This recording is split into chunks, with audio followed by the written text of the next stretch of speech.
Hello मित्रांनो, सर्वांचं स्वागत आहे परत एकदा नवीन एका व्हिडिओमध्ये. आज आपण बघणार आहोत की जे पण बांधकाम कामगार आहे, बांधकाम कामगारामध्ये जे कोणी लाभ भरतात म्हणजे स्कॉलरशिप भरतात, विवाहाचा फॉर्म भरतात, डिलिव्हरीचा फॉर्म भरतात किंवा मृत्यूचा फॉर्म भरतात.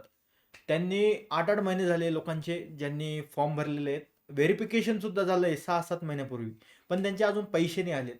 तर ते पैसे कधी येतील आणि कुठपर्यंत आतापर्यंत पैसे आलेले आहेत, कुठपर्यंत मंजूर झालेले आहेत फॉर्म, ते आपण या व्हिडिओमध्ये बघणार आहे.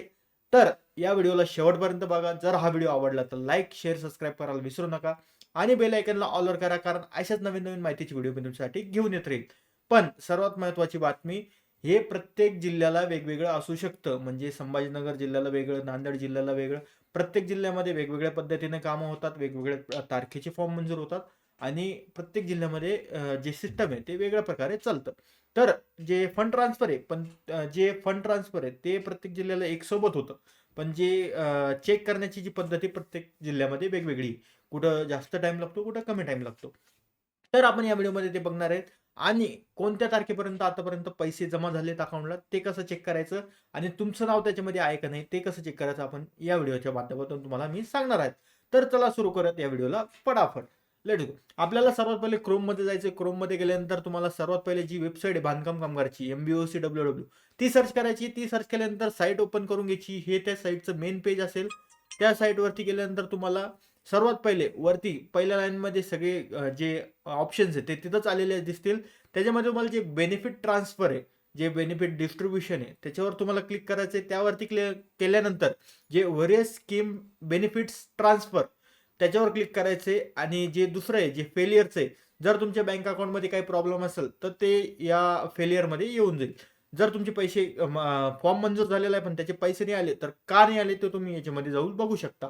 तर सर्वात पहिले तुम्हाला बेनिफिट ट्रान्सफरवरती क्लिक करायचं आहे. बेनिफिट ट्रान्सफरवरती क्लिक केल्यानंतर तुम्हाला सर्वात पहिले इथं दिसून येईल जी लिस्ट आहे बेनिफिशियरीची, जे सक्सेसफुल ट्रान्झॅक्शन झालेली आहे लोकांचे, ते 10 मार्च 2026 पर्यंत जेवढे पण बांधकाम कामगार आहे त्यांचे जे पैसे आहेत ते अकाउंटमध्ये ट्रान्सफर झालेले आहेत.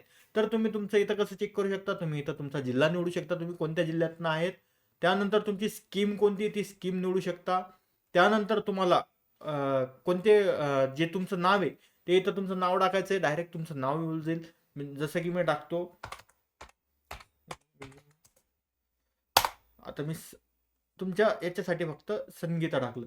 तर ते संगीतात तुम्ही जर सर्च केलं म्हणजे तुम्ही तुमचं पूर्ण नाव टाकायचं तेव्हा पूर्ण नाव येईल. आता संगीता नावाचे जेवढे पण व्यक्ती आहे, ते सगळ्या नावं इथं येऊन जाईल. तर असंच या पद्धतीने तुम्ही तुमचं नाव चेक करायचं आहे. तुमचं नाव याच्यात असेल तर ठीक.